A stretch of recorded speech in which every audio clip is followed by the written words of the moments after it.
Are you guys ready for unnatural earthquakes of the large kind? Fracking, you guys have heard that term, right? They take wastewater, they inject it deep inside the earth. They inject it below the water table, correct? Purportedly, below the water table. Now, when they do this, right, water begins to fill gaps in the rock. Here's the problem. These small earthquakes that we're feeling, they always happen around those areas where they do a lot of fracking.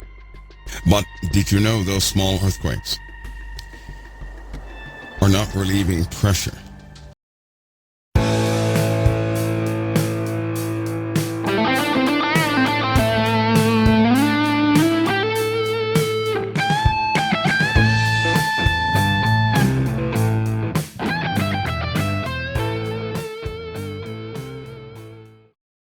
Newly built pressure from these low-frequency seismic waves, right? Rock is a conductor of those low-frequency waves, and with the injection of water, it's like connecting a bunch of rocks together without the gaps in the rocks, those natural gaps that were broken in earthquakes and caused silence in earthquakes. Without those gaps, those rocks are glued together. Seismic waves will travel from one clump of rock to another, and depending on what type of rock and what the strata actually is built like, it will determine that the flow, of course. But something has happened, something I've noticed, something that set off one of the alarms on something I thought I would not see this early. There's a special algorithm that looks at earthquakes, right? Looks at small earthquakes. 4.0 and smaller only, nothing larger. It looks at these earthquakes to see the synchronization rate of these earthquakes so we can track the low-frequency seismic waves, right? In other words, say, for example, you have 15 earthquakes, 15 to 20 earthquakes, right? You look at the time interval between those earthquakes. If they happen within the same hour, you look at the time interval between those earthquakes. You do a small formula on the VL, or low-frequency waves, and how it is actually conducted through the rock to estimate the speed. If at any time you have a consistent wave, and what I mean by that is one wave traveling from one side of a place to another, and you have multiple earthquakes in between, but they are happening at intervals that match the wavelength, right? How fast that wave travels, we get a problem. When they start to synchronize like that, right? Fracking causes tiny earthquakes, small earthquakes all the time. I know it's disputed, but I have no time for disputing something I know very well. When they cause those earthquakes, if they were separate, then fine. As of late, that's not what's happening. We had alarms going on that showed synchronization of these earthquakes that are quite shallow, right at the depth of wastewater injection, and those waves are synchronized. The alarms went off. The track is leading into places where we don't need to shake up. Right? In the middle of two fault lines, right there, smack dab in the middle. Often, if it's a sandy region, you can pick up the dirt and you'll feel something consistent like flour, talcum powder. That's when the two rocks have ground material together and it kind of spits it up, and it's like talcum powder right there in the middle. Well, we've had some dropouts in sensors. We've had some overpressured sensors and some jump rubs, I'm going to call them. Now, jump rub will be the land deep down, right? Just being still one moment, but all of a sudden it jerks in motion the next, and then stops, and then it jerks in motion. We're starting to have those a lot on the West Coast, deep in the ground. They're not really felt up top. They do register, but they're not felt up top. But they're increasing. And what that means is, whenever that happens, if you were to take a heavy object and tie a rubber band to it, and you had that object on a flat surface and you pull that rubber band, you're going to get so far, then when you get far enough, right, where the pull of that rubber band equals the weight of that heavy object, that object is going to move suddenly, not gradually, suddenly, right? It'll kind of move and then stop until the weight of the object overwhelms the pull of that rubber band again. So those two forces, when they interact, they give a great deal of information, of timing and everything else towards very large earthquakes. So we have in the making 2 or 3 large earthquakes right here in the USA at the wrong time, in the wrong places, but it's building up now. Right, it's building up now. Earthquakes, by the way, the pressure of these plates is always building. It's always. An earthquake is the release of that pressure, right? When people are fracking, and they're trying to take that, injecting wastewater deep below the waterline, they're actually increasing the potential of those, of seismic activity.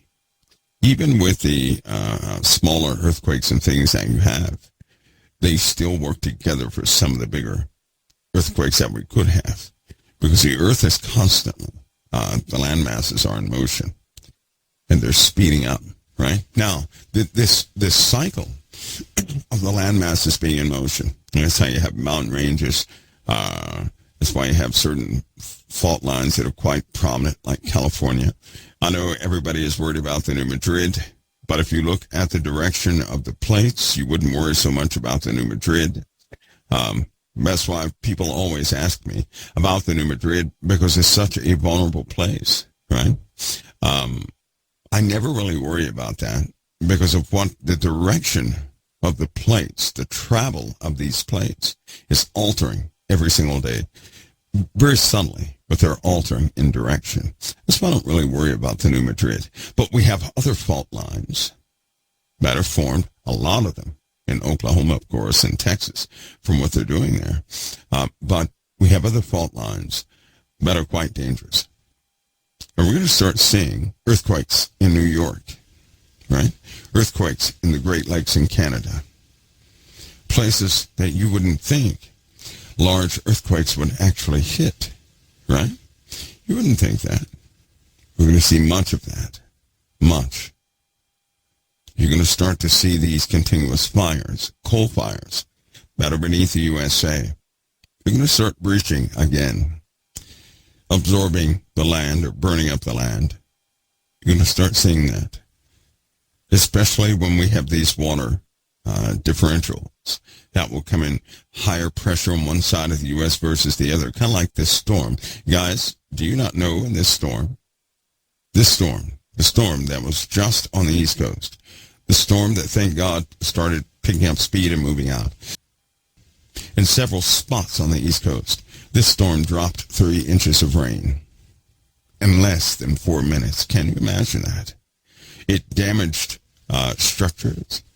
It damaged roofs. Now, I didn't see any reports on the weather. I checked with many places. Nothing. As the earth continues to go through its processes and everything else, folks, get yourselves ready. For some folks, it's going to be a challenging time. For others, a bitter time. It will. The weather phenomena is going to an all new high. It will. If that rain potential exists with a low pressure system, with ambient temperatures, within, these cooler tolerant levels, imagine what's going to happen when the climate gets warm again. But this rain, if it represents what will happen this summer at a very small scale, you guys can only imagine, right? Now, I know many of you know about the storms, the almost similar storm that's coming through, right, that has that big vortex in Canada. Another storm is coming through, but the difference in this storm is that the cold air from 2 of the vortices that are in the north have sucked in space air down to the surface. They just sucked it in. That's very cold. That's minus 200 and some degree temperatures, y'all. That's very cold, right? Very cold. I like cold weather. Not that cold. Lots of people are preparing for sub-zero temps, right? But I want you guys to keep this in mind. You guys remember when they found the animals and the bees, specifically the bees, that were feeding off plants and they were frozen in place? And they didn't really go over the age of those bees. Only to find out it was a certain species. And it did not happen that long ago, right? They also found the same thing, but it wasn't in ice. It was in rock. It was in a cave. They found something similar to that. They found a portion of a bug that was embedded in a flower with pollen going through it, which means the bug was caught off guard in the middle of feeding by cold temps. They found crystal damage in the leaf itself, right? The rock and what was left itself. So what that means is this: that instant freezing event happened all over the place. But the rest of the world warmed up, turned muddy, and a lot of that stuff, right, just kind of sunk into the mud and dissipated. It was preserved in the north. The reason I bring that up, while we're having hot temperatures, not one of you should be surprised if we have one of those vortices open up near the Great Lakes and everything below it freeze, instant freeze, a flash freeze, everything frozen in a matter of seconds. Don't be surprised. If people are caught in that, that's instant death. Instant. But I suspect that will happen too. The weather is changing, right? It's changing big time. These temperate forest regions during the winter times or during certain parts of the year are going to turn very cold. Other portions of the earth are going to turn very hot. Then it will be quite difficult to really discern the seasons by the temperatures period. It's affecting life, it's affecting crops, it's affecting everything. And it's going to begin to come to a head this year. Some of you who know about these storms, who listen to folks who are knowledgeable in areas of geology, earthquakes, right? Start taking note of what is possible. Because you may face all of it this summer. All of it.